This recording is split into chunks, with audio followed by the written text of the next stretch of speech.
Okay, so quick overview before we get into the meat of the matter. We are gonna do a little bit of personal reflection, as in looking back onto how our experience in undergrad has been so far and what things we can do differently as we like talk about the different strategies in today's meeting. Understanding course expectations and using the outlines and the syllabus that are posted on Learn. They are always posted on the first day of every term. And so that you always have built-in homework on the first day of every term is going through that syllabus and trying to understand what that content is and what the expectations for the different courses are. So we're going to talk about that a little bit.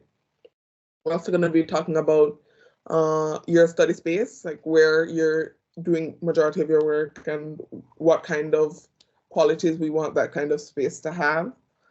We're going to also do a little bit of conversation about management of time, so scheduling and prioritizing, how we're arranging our days and weeks, etc., etc., and then using those course outlines that we talked about earlier as a good guide for that. And then maintaining balance, which is a big deal, especially at this level, where we do have a lot of work that we have to be working throughout the term, but we also need to remember that we're also human beings. And so time needs to be dedicated to our own like self-care and maintenance, as well as those of our relationships and personal stuff. So it's a balancing act that we're all gonna get a lot of practice in during this time, but we're going to talk about that as well, and then setting goals. So that's kind of our overview for what to come to this evening. Okay, so first, a little reflection.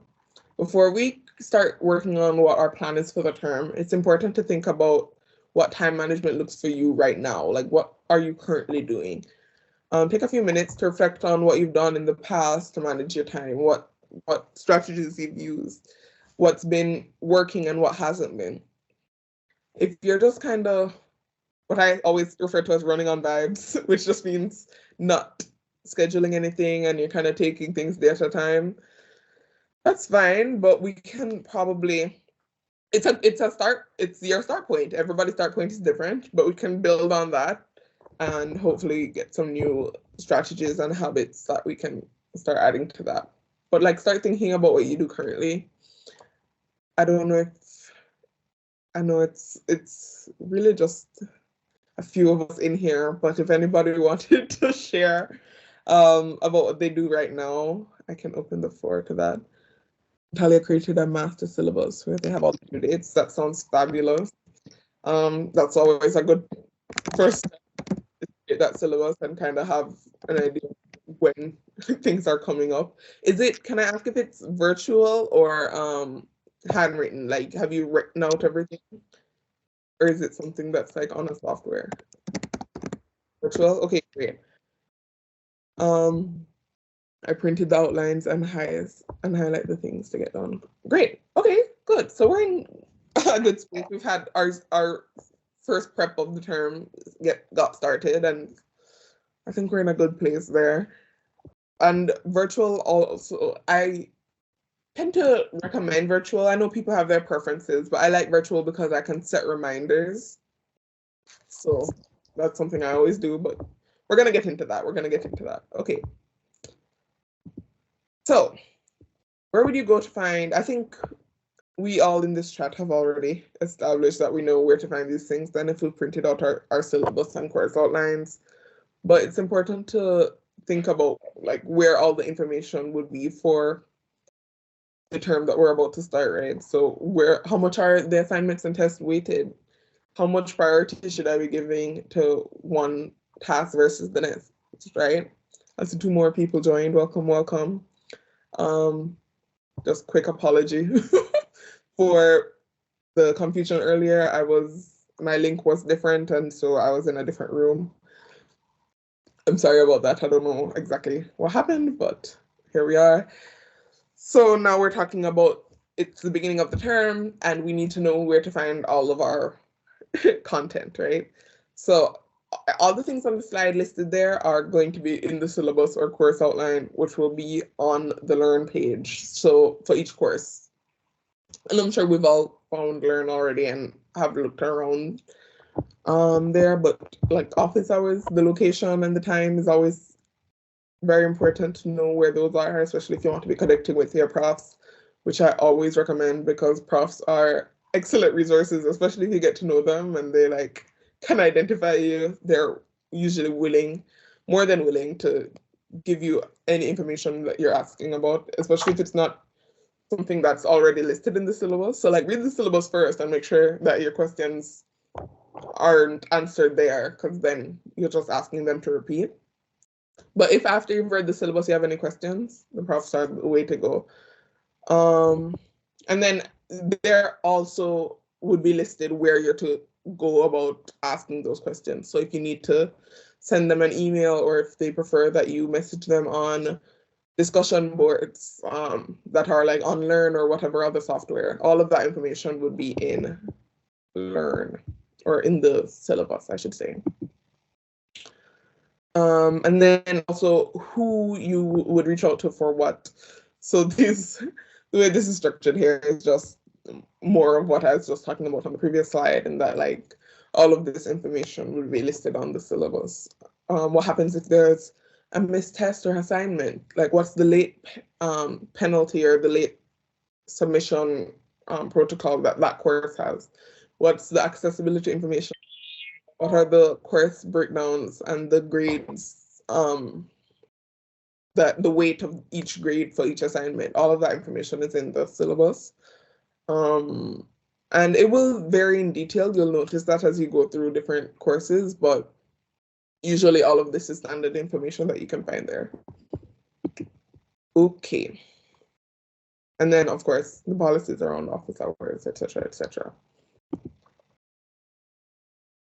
Okay, so we're going to talk about setting up your space for studying. Where do you most often study? Like, what's everybody's favorite study places? Is it at home or is it on campus? How are we feeling? Where are most people studying? And you can drop it in the chat, or if you wanted to raise your hand and talk, you can do that as well. Campus and coffee shops, that's a good one. I personally am a Davis Center person. I'm always in Davis Center. I like the peer pressure of looking around and seeing other people typing. It helps me remember why I'm there. We have lots of spaces on campus as well.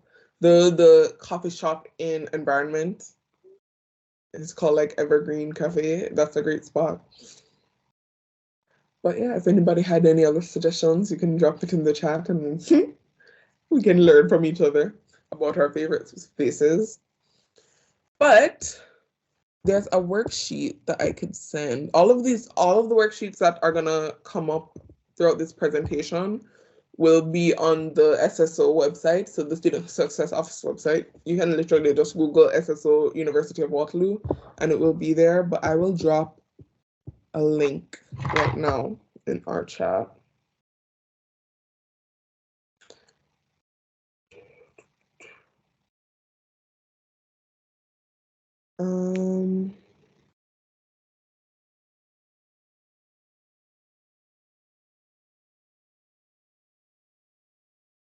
Okay. And I'm also not sure if that was sent to this chat or the next one. Yes, it was. There it is. Okay, great. So I've sent the chat. But check out our website. It's a great resource and you'll find all of these worksheets there.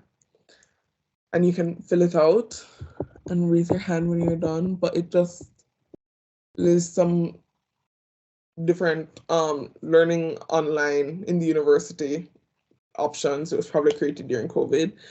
And you can share any ideas. Somebody says at home, that's 4 to 5 courses are online. Exactly. So it's going to depend on what it is that your situation is, like where you live, how relative to where campus is, etc., etc. But I'll move. No questions. Okay. So you can look at how many checks that you've made on that worksheet. And a study space with a lot of checks could mean you get easily distracted when studying or working there. When creating a studying environment, choose a study location that will help minimize distractions and increase productivity. So by that I mean, I always tell students never work in your bed if you can avoid it. Try to keep that as a rest space that is separate from where you want to be setting up your study space. So like if you have a desk in your room, that's fine. It's not the best.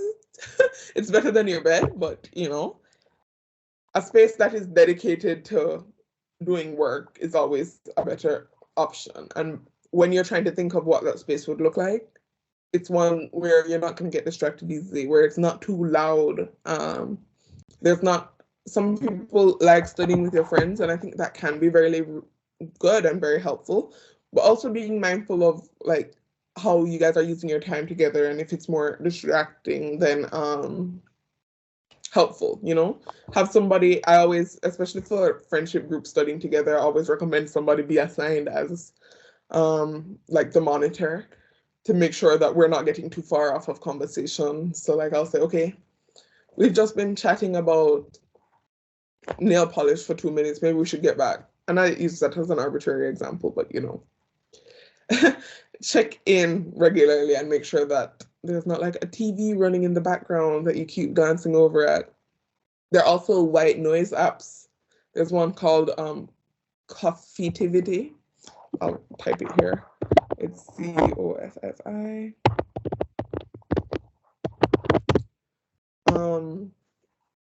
So that's a good app to check out. You can also like turn the color off on your phone, which like making your phone grayscale. So like for example, I can't show my phone screen here because of the way it's set up, but you can change it in settings to like go completely gray if you hit the power button 3 times. There are different tips and tricks that you can use to try and eliminate distractions if you feel like they'll be helpful.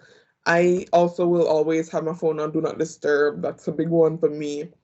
But any ways of limiting distractions that you can for yourself is always helpful. And you know what your distractions are. Like I know I will be listening to music when I'm doing any kind of reading or schoolwork, but some people that's too much input at any given moment, and so you shouldn't be doing that if you know it will distract you too much. So be honest with yourself about your experiences and like what actually works for you. Don't feel the need to like necessarily follow somebody else's plan verbatim because it works for them. Be honest with yourself and try and figure out what works best. But that also means be honest with what your distractions are and what's taking away your time, and then trying to minimize that, right? Okay. Any questions so far? How are we feeling? Good? It's a little awkward because I can't see faces, so I don't really know how we're feeling, but again, any questions, we can just drop in the chat or raise our hand. Okay. Let's move. Okay. So how are we managing our time? Oh, there's a hand. You can just unmute. No? I'm not sure if that was accidental or not. Okay. Okay, no problem. Okay, so time management. We're gonna talk about what works and what doesn't for us so far. I don't think there's necessarily enough of us to do a breakout room, but we can just have an open discussion about time management.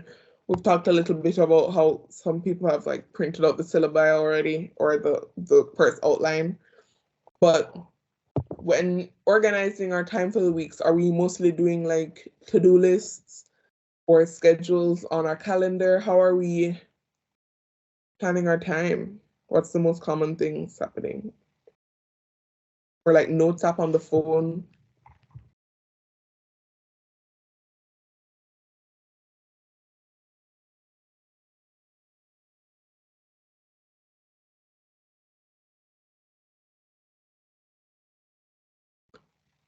I have a board that shows recurring activities and then a calendar for all other assignments. Sounds good.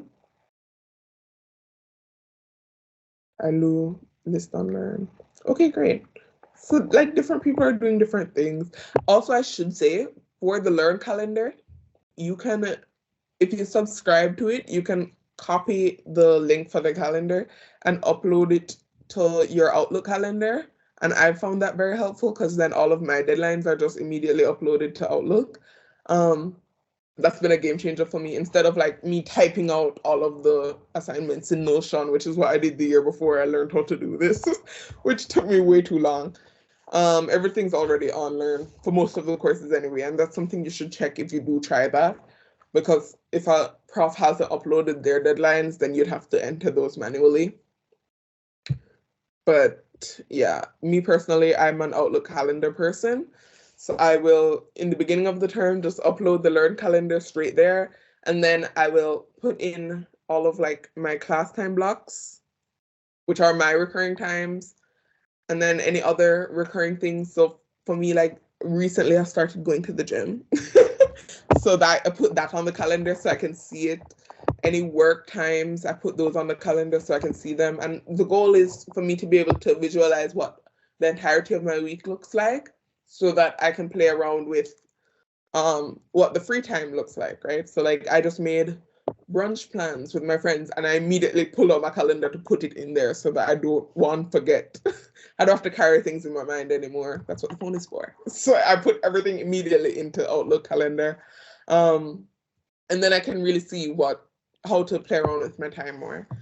Another reason why that's been really helpful for me is that with school and all of these things, you tend to know that you have assignments and whatnot every week, but we're not being intentional enough. And I'm saying we as a universal we, some students, I should say, don't pay attention enough to how many hours per week they should be putting aside for school, and being like intentional about setting aside that time.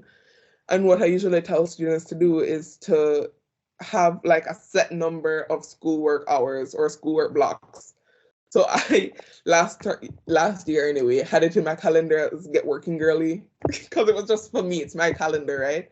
But because I was showing so many different students, I changed it to schoolwork blocks so it sounds more official. But you can call it whatever you want, whatever you feel comfortable with. And then that how many hours a week that's gonna be is gonna vary from person to person. A prof in first year told me that it's always helpful that for every contact hour, you should do at least one non-contact hour. So like, for example, if a course requires 3 hours of class time per week, you need to be then putting aside 3 hours a week to work on that course outside of class time. And it's gonna end up looking like a lot, right? If you do it that way. Because if you have 14 hours of class time a week, which is I think what I have this term, that's 14 times 2 is what, 28 hours a week that you're dedicating directly to school, right? And it does sound like a lot, but you're breaking it down into periods that works per day. If I'm doing 14 hours a day or 14 hours a week, that's 2 hours a day. That's doable. You can literally sit down and count out how many hours of class time you have per week. That's the number that is your goal as to what you're working towards.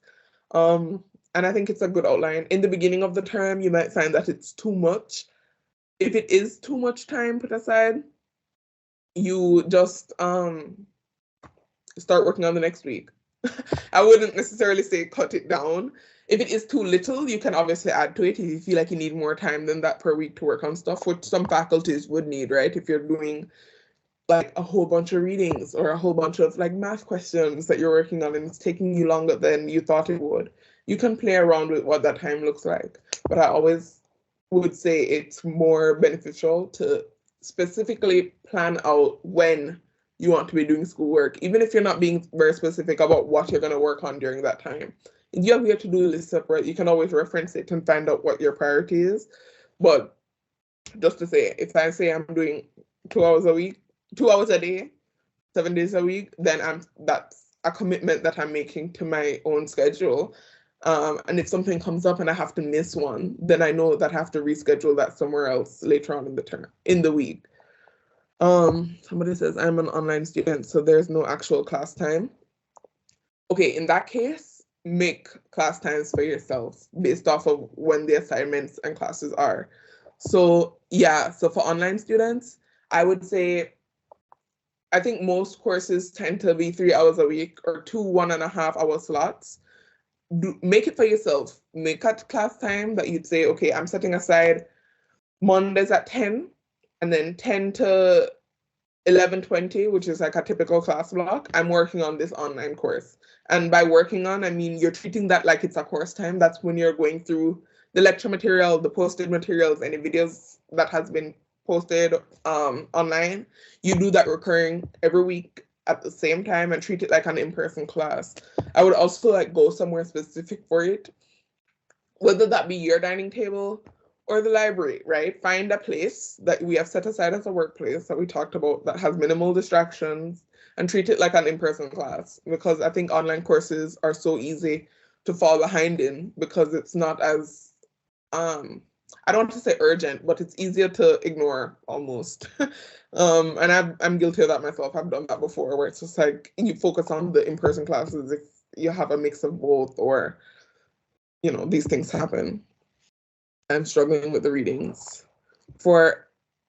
Yeah, that's another, same thing with the scheduling of reading. Readings can be a lot. And I think it's gonna boil down to being intentional about scheduling times to do the readings before the class time is, or I guess, especially if it's an online course, before you even go through the material, because that's the order they always recommend, right? Is to do the readings before class. But if, yeah, you find that you're struggling with readings, first of all, I would say prioritize any that are marked as required, because sometimes there are required readings and optional readings. Prioritize the required ones. The optional ones are probably not going to be tested. They're there for you to further your own understanding, but also won't necessarily, yeah, if it's marked as optional, I'm not going to say don't read it, but you don't need to stress to read it before class like you would a regular reading. Another thing is, if you feel like, I always say try as best as you can to do as much as you can, but sometimes there's a limit to that, right? So if it's a 10-page reading and you have a limited amount of time, maybe like read the introduction and the conclusion and then just scan the body. And by scan, I mean you can literally like drag your finger across the page to like go through it quickly. You don't have to catch all the details, but just trying to get like an idea of what the content is. And then you can go back to it when you have more time later on. But do try to get through as much of it as you can, because these things tend to pile up if you fall behind on it, right? And then you don't end up catching up on them because you've now faced the next week's worth of readings. I'm going to have to circle back to that one, Clive, because I think Clive asks, what would be the best way to prepare for midterms and exams? I think consistent preparation, and that I could kind of tie that back into the time management. If it's something it's great that you're thinking about it already, because we're not really in exam period yet, but the earlier you start preparing for these things, the better. And if we are thinking about time management and scheduling, then put those blocks in. Like, say, I think recently I was telling a student to do summaries at the end of every day. So like at the end of each day to set aside 10-15 minutes to write what you learned today in each class. And literally 10-15 minutes. What were the key points of today's classes? And you write that down. And eventually you're going to build a master sheet for each course, which has main bullets from each course that you've done per week. And then on Sundays, and I use Sunday as an example day, you can use Friday, Saturday, whatever, end of the week day that feels appropriate to you, you go through those notes. Because the way memory works, after the class, we immediately start dropping information that we learned in that class. So if at the end of the day, you can reinforce that in your own words of what the main points were, and then at the end of the week, circle back through what you've learned that week anyway, you're consistently reinforcing that, and also building a master sheet of the key points. Also, I would recommend thinking about what kind of questions would come on the midterms and finals as you're learning the content. So if while you're going through class or doing these summaries at the end of the day or whatever method it is that you're using, think about, okay, based off of what I learned today, what would a prof ask in a final exam about this? and create your own midterms and finals and treat and sit them like a final when you do, like when you have enough questions to. And then like do it blindly after a while.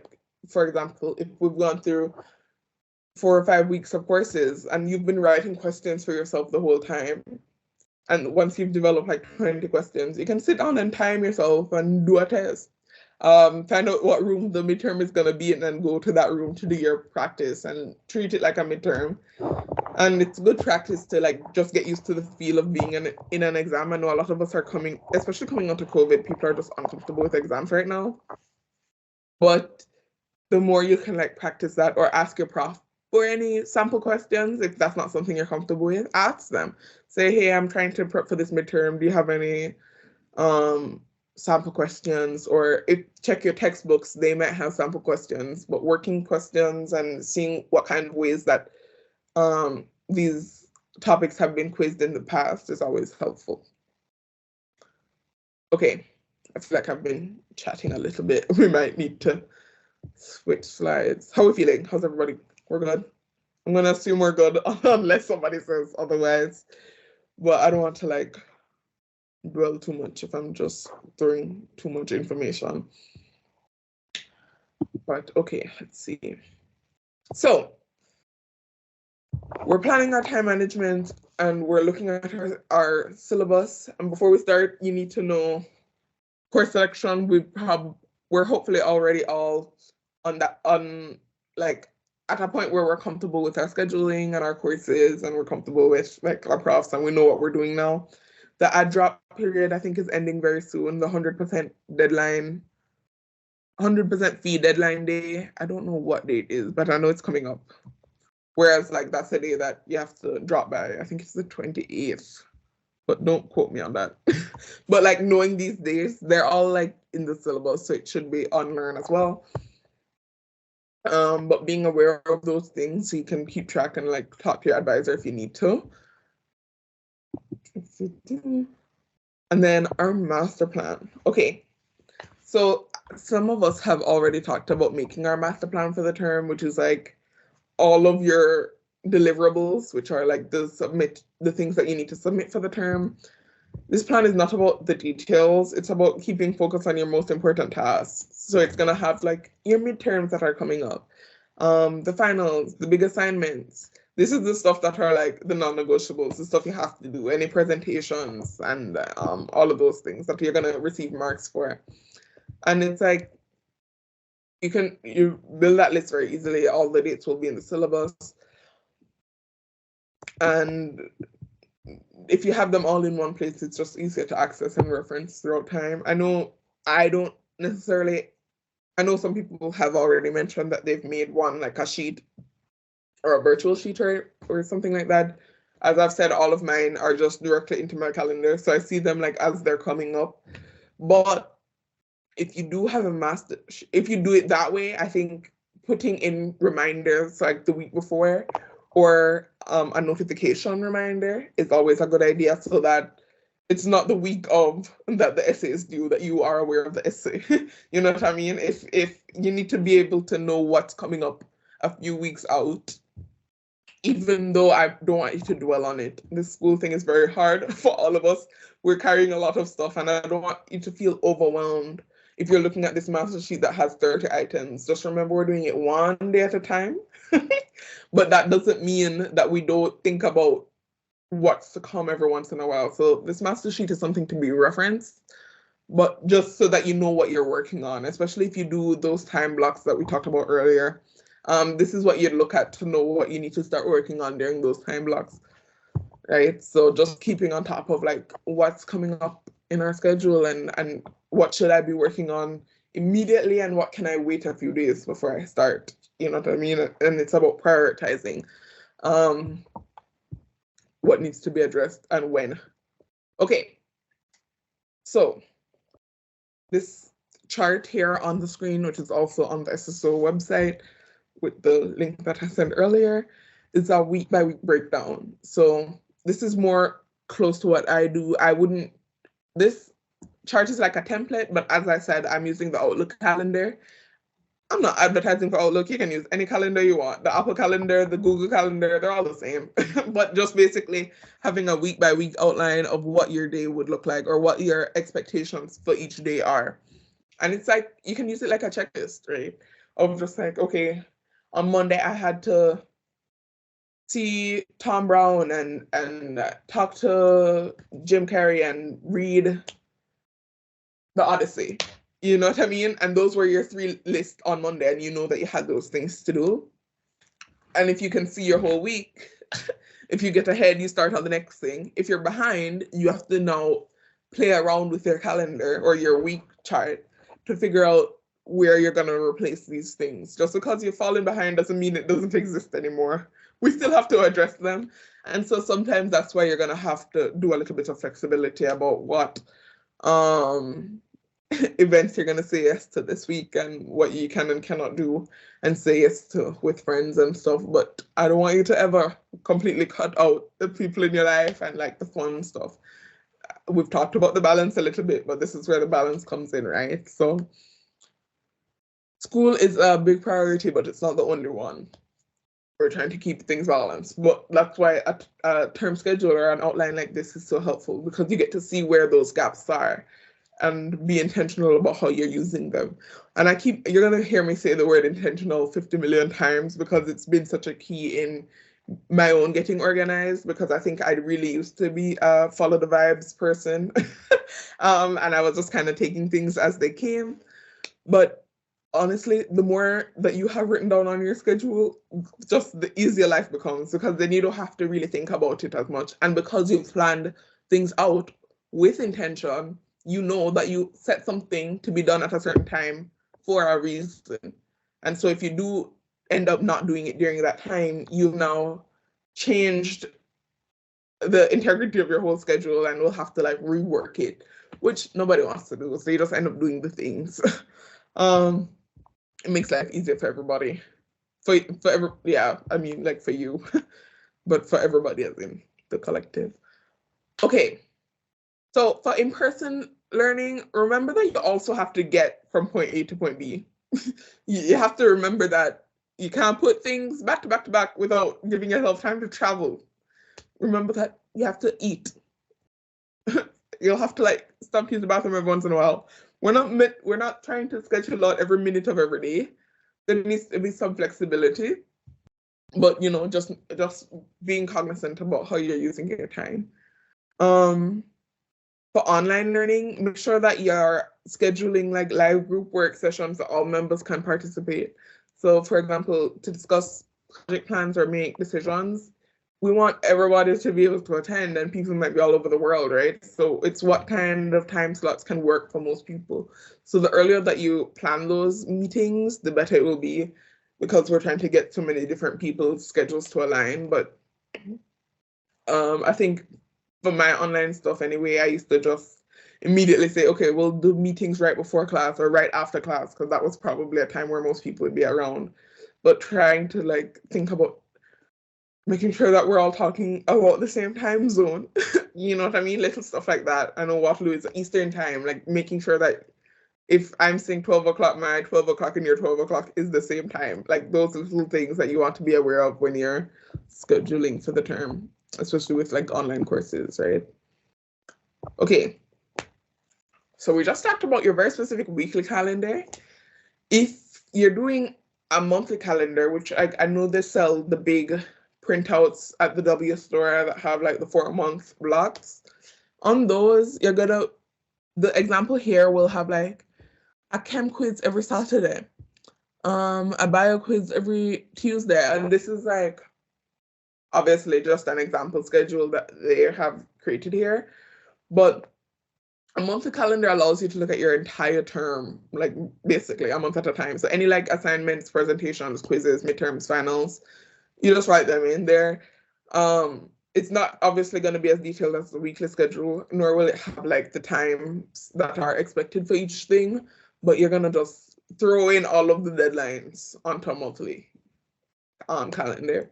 It's also recommended to color code, and you can also color code your weekly ones, but especially on a monthly one where there's going to be so much information there, you don't want to crowd it too much. And color coding is a great way to like stay on top of that. If you don't know what date the thing is yet, like if something is due and you don't know exactly when, you can write it in pencil. You can like I will do a question mark if I'm not sure about something that I'm putting in a calendar. So I'll say meet with Tom question mark, and I know that means I'm not sure if that's really happening then, but just so that I'm aware of it, it's still being put on the calendar. But yeah, this a monthly calendar is definitely not gonna have nearly as much detail as a weekly one, but it's still helpful in knowing what weeks are like. For example, your heavy weeks like that this week here from the 3rd to the 9th is much more crowded than the 17th to the 23rd. So you can play around more with like your social calendar or whatever else it is that you're dealing with or working on. And just like being cognizant about when your heavier weeks are and saying no to things more during those times and like playing around with it. But yeah, like things like presentations you might not find out about until later on, and those things like you can still make note of them, but it doesn't necessarily have to be like permanent ink, you know? Okay. So how are we doing our week by week plan? We're going to start with our must-dos. This is basically the information included in the master plan should be in view when mapping out your week. So your must-dos are what I call the non-negotiables, which are the things that you don't have like a choice about. You have to do these things. You're going to get a grade for them. And if you don't do them, your grade is going to suffer, right? So these are the things that are going in first. They are the first priority. In some programs, you don't even need to go to class. They're not a must-do. I still recommend it. I personally would. Attending class is just like a good way to stay in the habit of staying on top of things. Also getting to know your profs. Also like getting reminders about what's important, and seeing what the profs are stressing in their breakdown of what's going on. But yeah, figuring out what the must-dos are. Studying is another one of those must-dos, and we've talked about setting aside intentional time blocks already. But like when I say intentional time blocks, I mean the get to work girlies or the schoolwork blocks that we talked about that were equal hours to whatever our class times are, and playing around with that. But I think that basic rule is it's kind of the general consensus across the board. As I said, mine for this term was like 14 hours. I think last term it was like 10 or 13 or something like that. And it was less last term, and I still felt very busy because you also have work and stuff. So the earlier you can like literally sit down and count out how much time you're supposed to spend in class, and then deciding when you're going to do that work, like putting it in the schedule as like, I'm okay.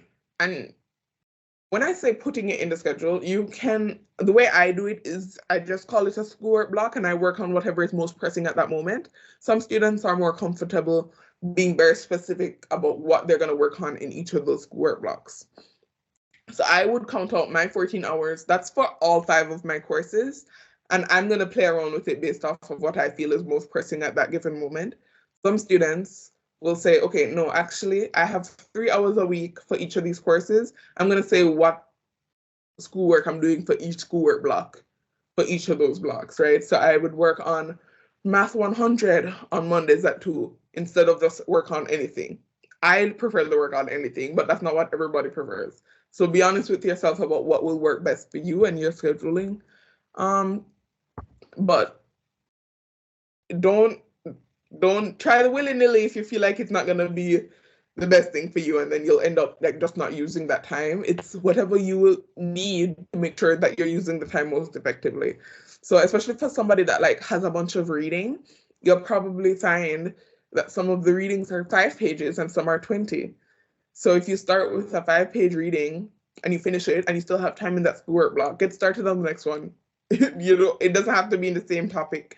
You can just, and by same topic I mean same course, just get started on the next one as soon as possible and try to like get through these blocks, right? So that 14 hours a week, you might need to extend it if you feel like you're really like still practicing on getting faster with readings and stuff, it could be helpful to just set aside a little bit more time than whatever that baseline would be.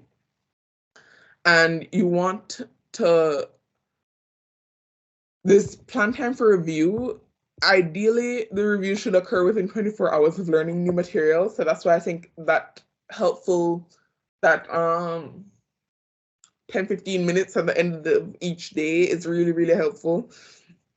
Or doing the brief summary of what the classes are really helpful, just to re-up that memory, right? It's kind of like drinking like an energy drink for your mind to just like reset it. Another tip is to pick your hard day. My hard days are Mondays. That's when it just happened that way because that's when my calendar is the most packed, the back to back. But if you have a big test or assignment to work on, or if you have a big project coming up, you can pick a day that you're just dedicating to working on that, and that's a hard day, and you could just call that a hard day, hard arbitrarily, but like that's your hard day, and that's the day that you're grinding. You're trying to get as much of that content out as possible. So you can say, okay, well, you know what? On Saturdays, I don't do anything. I can just dedicate 4 hours on Saturday to going to the library and working on this assignment that I know is coming up, right? And it doesn't have to be that every Saturday, but you know that you have this assignment coming up. You can set aside this one hard day, but that doesn't, not every day is a hard day, is what I'm trying to say. Remembering that balance component, right? Building wiggle room. Many students find it helpful to set aside a block of time each week for catch up. So a catch up block would be like, if, as I said, I have my 14 hours a week that I have in my schedule. My Sundays are pretty free. Like, I don't really plan much for Sundays because I like to rest. But if I get to Sunday and I'm really like behind on my readings, I haven't finished everything, then I have that wiggle room built into my schedule as a little bit of flexibility, so that, okay, I guess I didn't finish everything that I wanted to do this week. I should like use Sunday to do a little bit more work, or try to finish that assignment I didn't finish. And it happens all the time. The built-in wiggle room ends up being work room, but it's not like the scheduled work room. And so it's a little bit low pressure. And I didn't plan to do work during that time, so you feel like, okay, well, this is me getting back on track, kind of. It's there as like emergency time. That's like free time in your schedule that you can do whatever you want with. And if you feel like you're on top of things and you have that wiggle room, then rest. You don't have to. You know what I mean? It's not devoted schoolwork blocks, but it's free time that you've allowed in your schedule so that you can play around with it, whatever you need to be doing. For me, that's Sundays, or even like Fridays after 5 p.m. I don't like to do schoolwork. So I really try to make sure that my schedule is set up in such a way that I'm like, as I said, Monday is my rough day. I'm doing a lot of stuff on Mondays. I try to fill in my gaps on Tuesdays and Thursdays with schoolwork and stuff like that, so that I can try to avoid that Friday afternoon. But that's my wiggle room. So if something does come up, I can work on it in that time. Nothing's scheduled there, usually. I actively try to avoid scheduling things there. But if I need to, I can. I just try not to, you know? And that's what wiggle room is. It's just it's a space for you to play around with, right? Book time for planning. So most of your schedule, if you're doing the things that we've been talking about, a lot of it will be taken care of already. All of your major deadlines are in there, and you know where your assignments are, and all of that is already scheduled. But like, things will come up, things will end up changing your schedule, maybe like once a week. And then again, I'll use Sunday because I think it's a good example for something like this. Look through what the upcoming week is going to be, and how you want to use time during that week. Are there things from last week that you didn't get to do that you still need to do? How are you going to slot it into the week? What do you really need to accomplish this week? And then developing a habit of like checking in with yourself regularly. It's going to help you stay focused and feel in control, and hopefully maintain your motivation. But, you know, it's just, we're setting aside a little bit of time once a week, whatever day works for you. I keep saying Sunday because I just like that day to be like an organized day. I get organized day, but it can be Friday, it can be Monday, it can be whatever works for you. But just once a week to check in with your schedule and making sure that you're staying on top of things and like are comfortable with the way things are going so far. Okay. Your week in detail, this is an example of what that would look like. I kind of already talked us through a lot of what this would be, but I want you to just note some of the stuff there. It has the classes put in. I'm leaning really close to the screen right now because I have on my glasses, but I can't see. It just is what it is. But it has like lunch. It has built-in break times. It has personal project, which can be whatever it is you're working on. This is just an example of the schedule, but it's very specific. In like, this person is obviously trying to wake up at 8 o'clock every morning and be done by 10 p.m. every evening. They have scheduled social times, which is like very similar to mine. I want my Friday evenings. I want to hang out with my friends. I can do that because I leave that open for that. You know what I mean? Same thing for Saturday evening. They have a bike ride on Sunday. Little things like that you can put into your calendar as well, and it helps you maintain that balance that we talked about. Again, any of your assignment deadlines would be here as well. Like, you would see that coming up, or when something is due, or if you have a presentation, doctor's appointments, or something that you'll see in my schedule all the time. Like anything that comes up, you just throw it in there so that you can see exactly what's going on. And it really helps stay on top of things. But remembering that you need to eat. Supper is there. Yoga is there. You know what I mean? All of the little things are there so that you can see what your day looks like and feel comfortable in knowing that you have a plan. And so, but giving yourself that flexibility and that wiggle room to make adjustments, because we know that plans change and we need to be okay with that change and be able to pivot if needs be, right? So that's an example of what the week in detail looks like. And then again, you can use the the worksheets on the SSO website, or you can use a personal calendar, or the Outlook calendar. Anything you use, but it's gonna look basically like this. And this is just like an image of what that should look like. And then you'll also notice that it's kind of color coded. You can do class by class color coding. All of my classes are blue. All of my schoolwork blocks are pink, like just so that I can see them differently. Whatever colors work for you, that's your choice and preference, but make it cute, make it eye-catching so that you can navigate it easier. You see, I noticed immediately that the lunch and the break blocks, because they're in a different color, and he knows that those are break times that they can look forward to, right? This fictional student whose schedule that we're looking at right now.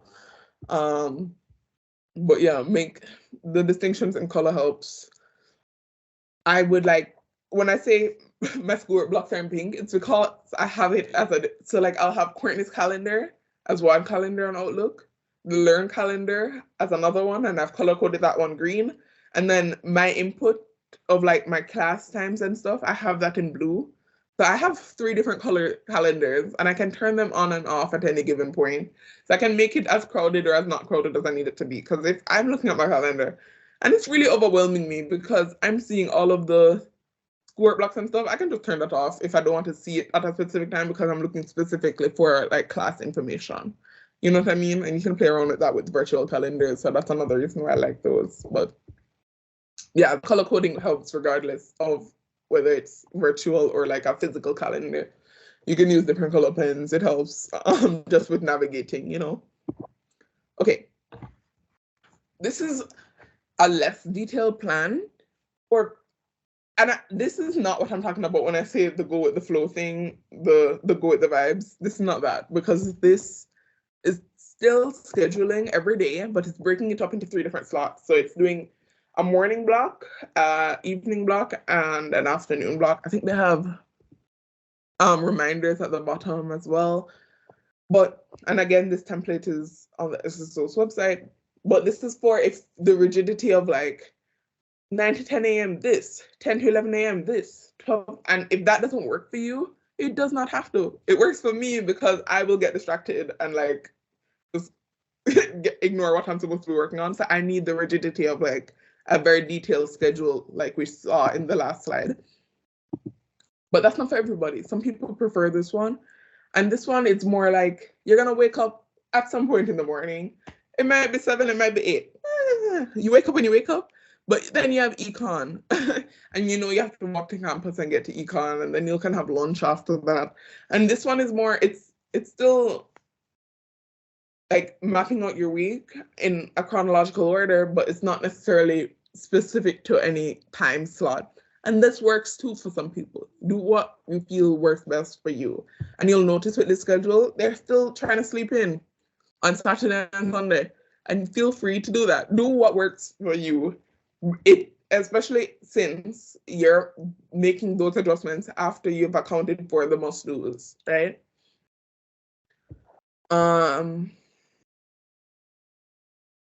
Also, there's a note here that for in-person courses, make sure you know where the office hours are, in case that's something that you're interested in attending, so that you give yourself the time to get there and to travel like to and from campus. But online, leave enough time, especially in the beginning of the term, to get familiar with the technology and platforms that you're using. Ask questions if you don't feel comfortable with those things. Consider like pre-typing your questions, and then like just so you can copy and paste them in a chat box in a course if you feel more comfortable doing it that way. I'll do that sometimes, or like type something on Note and then copy and paste it to a prof.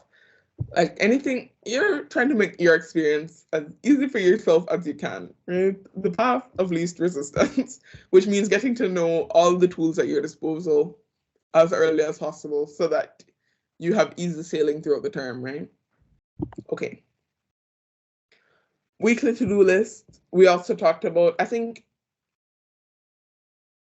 don't think this replaces the two kinds that we just did. So the time of day plan and the week in detail are both like weekly schedules that I think are necessary regardless. A weekly to-do list is just like the master list that we talked about earlier, where people are just extracting all of their dates from the syllabus. And then this is just breaking it down into a week by week to-do list. For me, sometimes I have all of my stuff on the calendar anyway, but I'll make mini to-do list on my notes app. That's just an easy point for me. Some people prefer a physical journal, whatever works for you. But the stuff on that will literally be like, go to the bank, get groceries, email advisor, random stuff that you have to do, make a to-do list, write stuff down. Keep simple things simple. These are like mantras that my high school principal used to say over the intercom all the time. Write stuff down. That was like her go-to. But yeah, anything that comes up that you feel like is a to-do list item, just write it down, make a to-do list. You can use this template that, again, is on the SSO's website, or you can just use the Notes app, which is what I would do. It's just easy to grab and it's right there. It's accessible. Okay.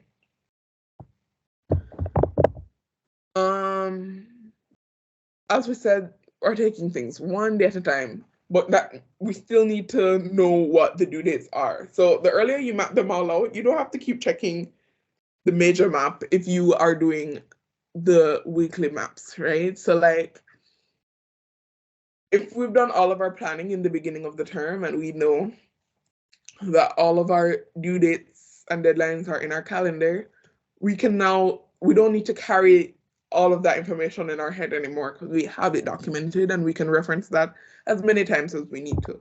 I have no idea what is like due 3 weeks from now because I don't need to yet.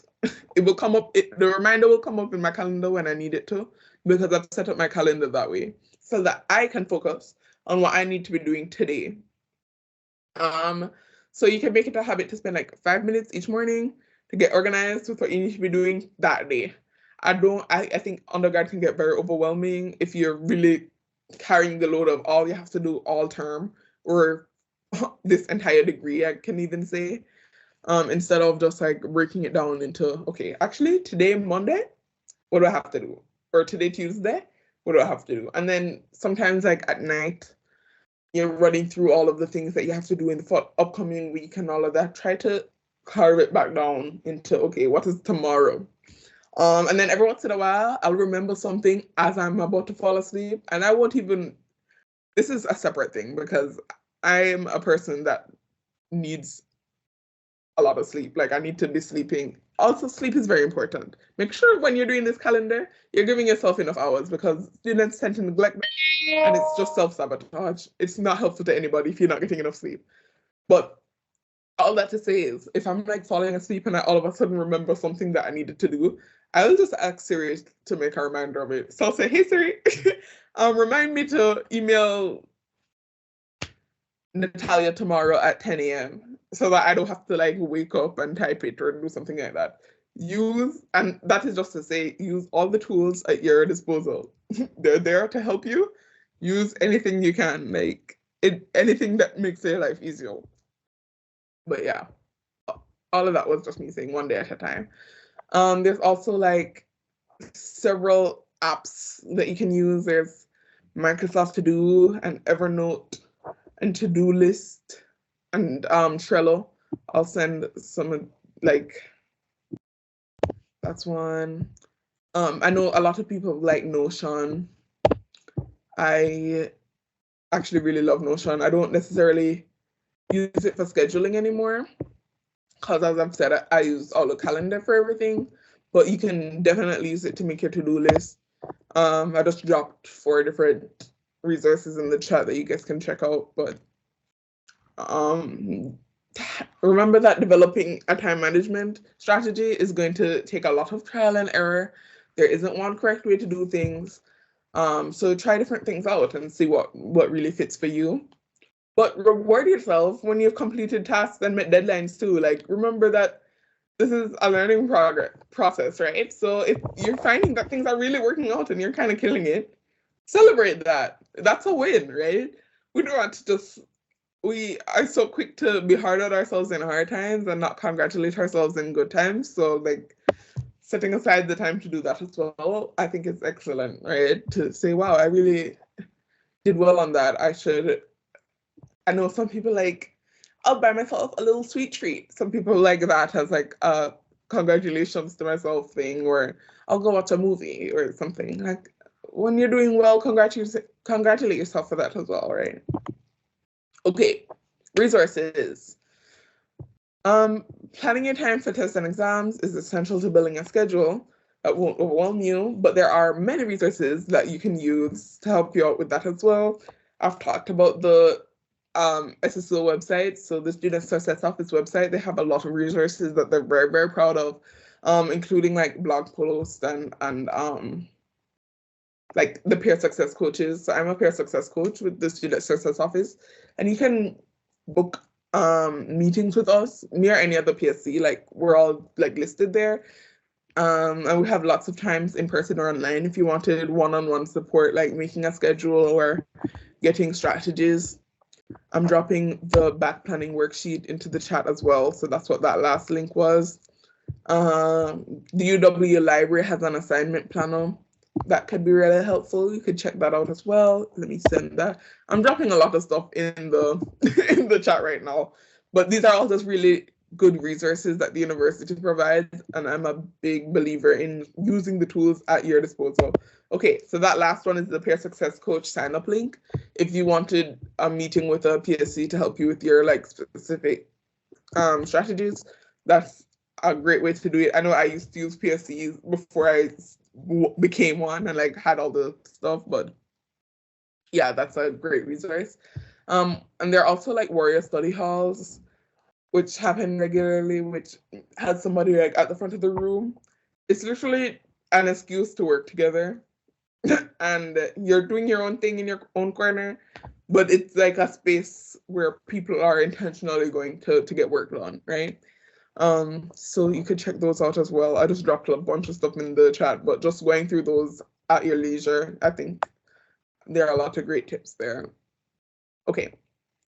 Also, I should say, I think these are all free. I know Peer Success Coaching is free, Warrior Study Halls are free. Like, these are free resources that we have access to as students, and it never hurts to use as many resources as you can. I was really jumping around this entire university degree trying to find all the resources I could to make sure that I'm using all the things that I had access to, right?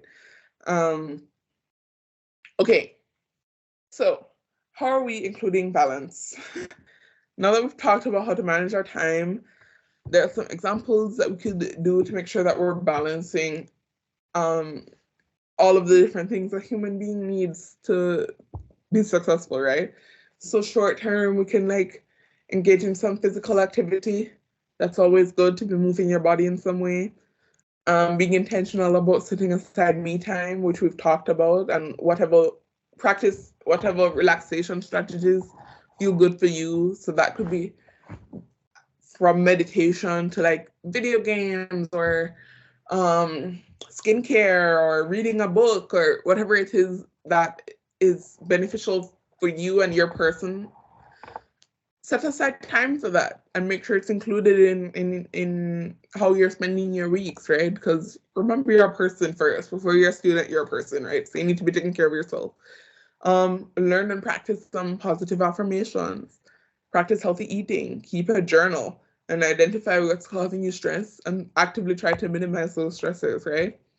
Long term, we could like seek more healthy thinking patterns. I think a lot of people spend a lot of time on worry, and by worry I mean we are creating narratives about future things that haven't happened yet, and people tend to create negative stories to tell themselves about what is to come instead of positive ones. And honestly, it's not based in anything. We're not, most of us anyway. I am not gonna hey, but I'm saying we can't see the future. And so if we're gonna be thinking about what the future is gonna hold, I would hope that we would put a positive spin on it instead of a negative one, because at the end of the day, you don't really know what's gonna happen. So telling yourself a negative story does much more harm than good anyway. And so being really mindful about how our thoughts are operating, and honestly seeking support from professionals if you feel like that's something that you need, right? Like it's I know there's a lot of stigma and even like shame around that, but why? If you break your arm, you'd go to a doctor. If you need support, there are supports there for you in any capacity that you need it, right? So seek out those supports if you need them. But finding any way you can to create and maintain that balance for yourself can only be a good thing, right? Okay, so here are some examples. So manage your time as best as you can, and we talked about a lot of strategies for that today. Learn how to say no, or at least not right now.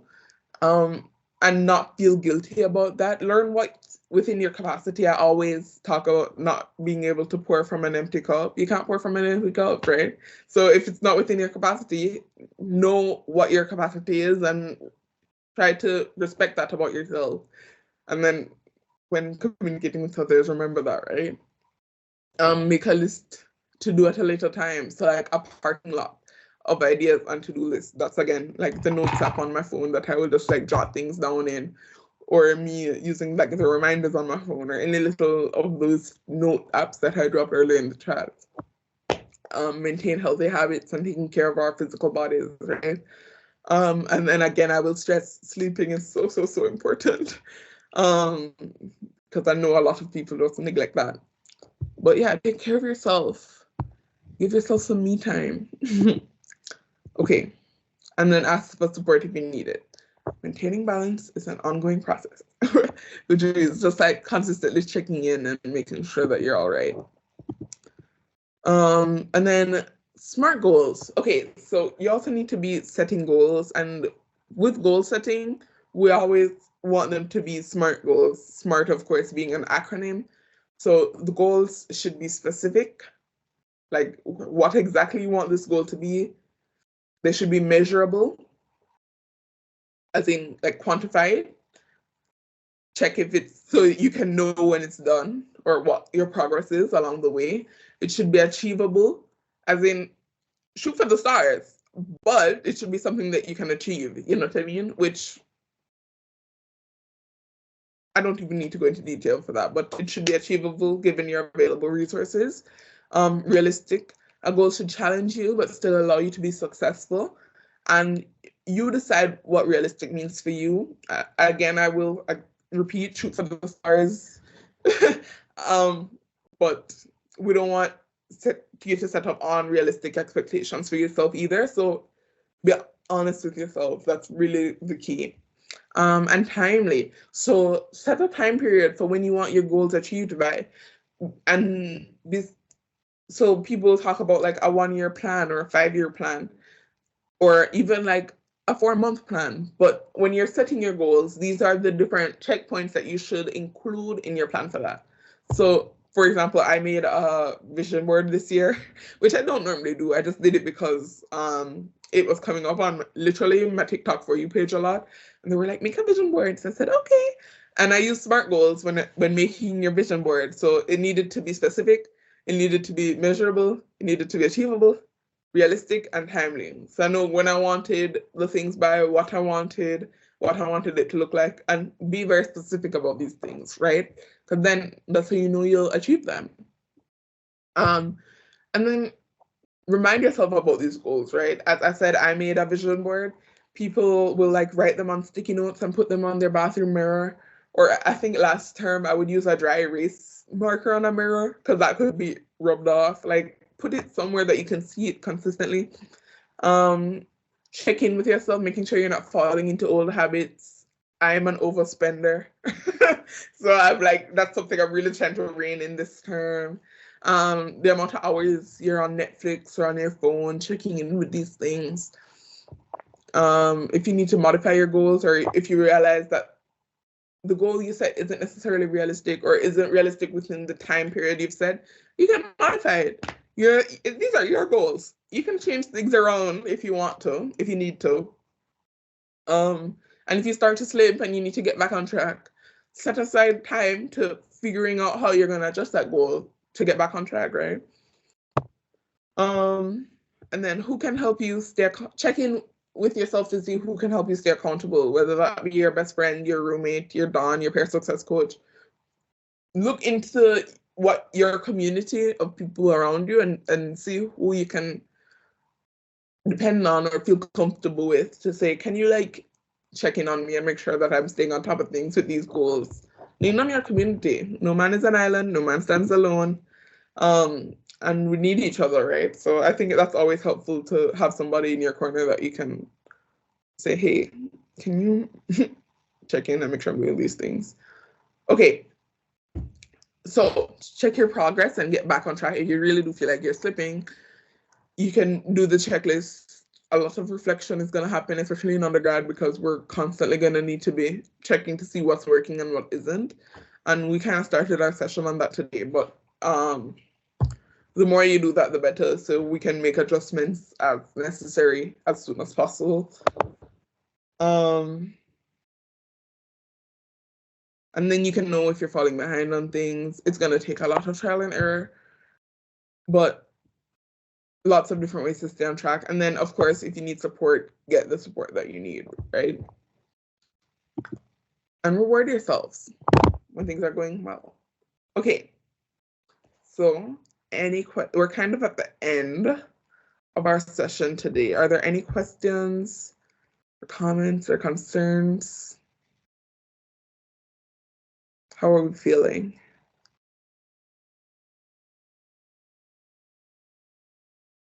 Okay, you're welcome. Thank you for coming. Remember that if you did want to book a peer success coaching meeting to chat with somebody about your specific goals or like any specific strategies you wanted to get help with or need support with, that is the last link that I sent. They do time management and note taking and study strategies and test taking, etc., etc. So if you need any support there, but yeah, if there are any other questions or anything, I'm glad you thought it was helpful. And thank you so much for coming. I'm so sorry again about the time mix up at the beginning. It wasn't even a time mix up. I was in a different Teams meeting and I messaged somebody in our office and said nobody came. And I was just in the wrong meeting. So I'm sorry about that. Do you schedule time for social media? I don't personally, but I'm not really a big social media user. If you find that it's taking up too much of your time, then maybe that is something that you could do and say, okay, I can use social media for honestly, an hour a day, 30 minutes a day. And it can be like, if you want to be going to bed at 10, from 7 to 7:30 or 7:30 to 8, use social media. Not right before bed. Like, give yourself a little bit of wind down time, as my mother used to say. But yeah, no. You can also put blocks on them. Like, on a lot of the phones, like, there are apps that will lock apps after a certain amount of time. So if you've used it past an hour, past 2 hours, it will lock you out. Check the settings on your phone as well. That could be helpful for that. But yeah. Any tips on not procrastinating? Okay, so for procrastination, for me, multiple things that I found are helpful. One, I do this thing where I threaten myself with a countdown. So if I feel like I have something coming up that I need to start working on immediately, I'll say, okay, usually, honestly, I don't normally get to this point until I've already procrastinated 10, 15 minutes. I'm like, okay, no, I really need to do this. I'll say in 3 seconds, I have to stand up. In 3, 2, 1, go. And then I literally have to like swing my legs off the bed and stand up. Or I'll say, okay, I'll get up in 5 seconds and I count it down. I'll go 5, 4, 3, 2, 1. And then you have to immediately do the thing. It's just a way of pressuring yourself into doing it. Another thing that I've heard is helpful, I haven't really done it myself, but I've heard it's helpful, is to narrate what you're doing right now out loud. So you'll say, I am currently lying in bed and I am getting up. I am putting my feet on the floor. Both my feet are flat on the floor and I am lifting my body out of the chair and I'm walking towards the bathroom to brush my teeth, and narrating that process to even get the ball rolling, because getting started is the hardest part, right? So get the ball rolling in that kind of way can be helpful. Tips for not procrastinating. Also, like that's another one of the reasons why having dedicated workspaces are so important. So like actively going to the library, or like if it's an online course, setting aside a specific time and treating it like an in-person course and going to a specific location to work on it. These are things that are supposed to help with procrastination. But honestly, another big one is reminding yourself why you're doing the thing in the first place. So having a really good reason for doing the thing in the first place. I know, like, sometimes when I don't want to go to class, I just think about how much money I spent for the term. And I'm like, okay, I have to go because I've paid thousands of dollars. So it's time to go to class because that's why I'm here, right? So it's reminding yourself of what it is that you want. I don't have to study for this test, but I need the grade because I want to go to law school. I want to go to law school. I want to go to school. And then just reminding yourself of why it is you're doing the things you're doing. That's a really good tip for procrastination. But also, they've said, and by they, I mean, I've checked multiple different sources about these things because it is something that I've worked on myself. But they've said if I lost my train of thought. Yeah. But basically reminding yourself of why it is you're doing what it is that you're trying to do is the big one. And then literally the countdown I do all the time. Does anybody else have any procrastination tips that they want to share? Or is it just something getting all of us? No? Yeah, no. The countdown really has helped me. And by the countdown, I mean literally, okay, I'm getting up in 3 seconds, in 2 seconds, in 1 second, and then I have to jump up. Oh, I remember what I was going to say. They said to not look for motivation, look for strength, because motivation is something that will rise and fall throughout the term and throughout your life. But strength is something that you have an abundance of. If you look for it, you'll find it. So say, boy, I know I don't have the motivation right now, but do I have the strength to do what I need to do right now? And if you're being honest with yourself, most of the time the answer is yes. If the answer is literally no, and you don't have the strength to do what it is you need to do, you might need to seek out support, right? And that support, what support looks like about, it could be a peer success coaching appointment. It could be a counseling services appointment. It could be a doctor's appointment, but look for strength, not motivation, because and building like the habit of it and the discipline of it is what really is the key for combating procrastination. Because a lot of the time I don't want to do anything. And so I can't allow what I want to do to be the deciding factor about whether or not something gets done. It's whether I can do it and whether I have to do it. So what I want, I have to kind of not even ignore, but like ignore that sometimes to be like, okay, I really don't want to do this reading, but I don't have enough time, so I have to. And then saying, okay, I'll go to the laptop right now. Okay, yeah, Hannah. Hi, I just thank you for everything. I just had a quick question. I was just wondering for an assignment which is due. So for example, you know that you've got a major assignment worth, say, 30% of your grade. How do you schedule how much time to research, how much time to write your draft, how much time to actually put in finalizing the assignment? Because what I struggle with is I lose myself down rabbit holes and spend so much time, like, then I come away feeling like I've not even researched what I was meant to research. I've just kind of gone down these different things and then trying to pull myself back and wrapping everything up neatly. So that would be really helpful if you could give some idea on, because I think for people who are doing online course, especially because you're not working with a peer per se, you're pretty much, you're self-directed, you're kind of working on your own.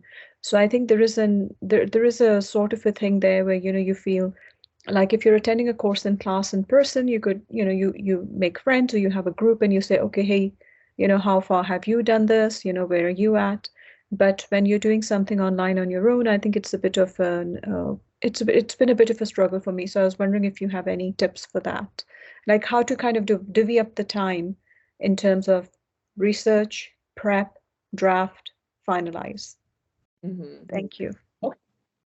So I think one, what you just said, breaking down big tasks into smaller tasks is always very helpful. So knowing that, okay, yes, this assignment is due, but we're breaking it down into a research portion, a pre-draft portion, etc., an editing portion, and then making a big deliverable, several small deliverables for yourself, and then setting timers for that. So even if you're doing, I would, first of all, for major projects or something that's worth like 30% of your grade, you don't want to be doing the whole thing in one day and one straight jump.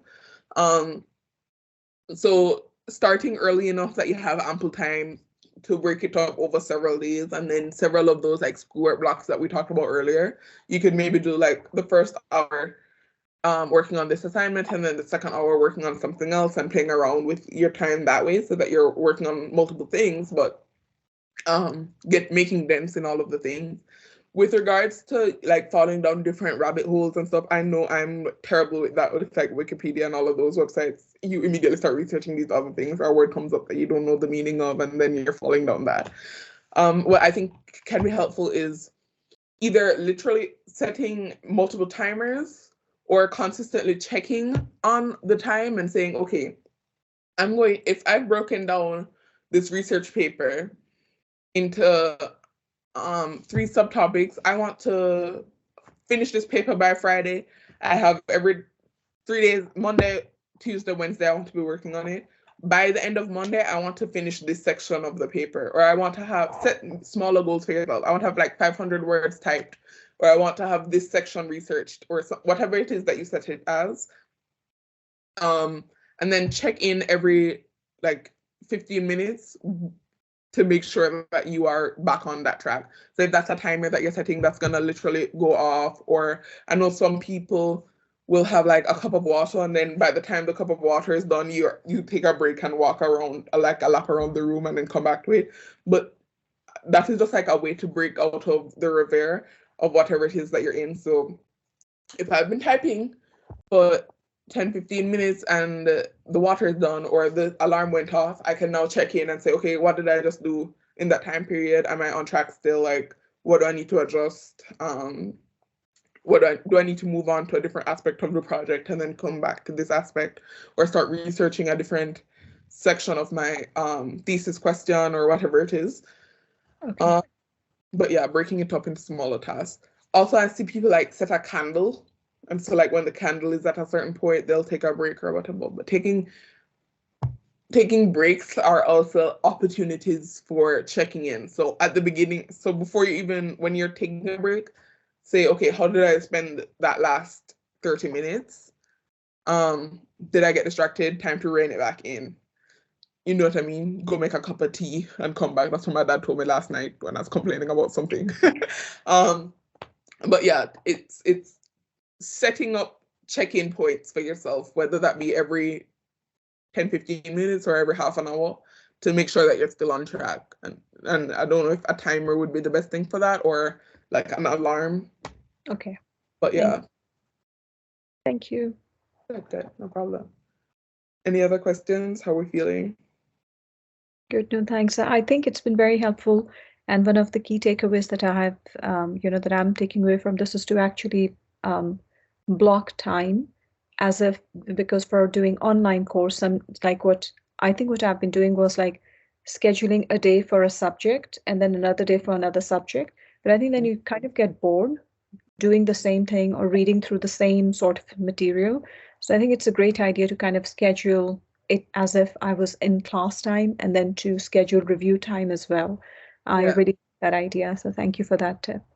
Good, of course, no problem. I'm glad it sounds helpful. And yeah, definitely breaking up, instead of doing blocks of days, doing multiple things within the same day is always helpful because then you get to change, up your day a bit more, and then make progress on multiple things. Yes. Thank you. Well, thank you all for coming. I appreciate it so much. And I'm so sorry again about the mix-up at the beginning. Thank you, Natalia. Okay, great. So we're all feeling good then? Good. Okay. That's basically it from me. And have a good night and good luck with the rest of the term. And all the best to you all. But yeah, that's it. Bye. Thank you. Good night.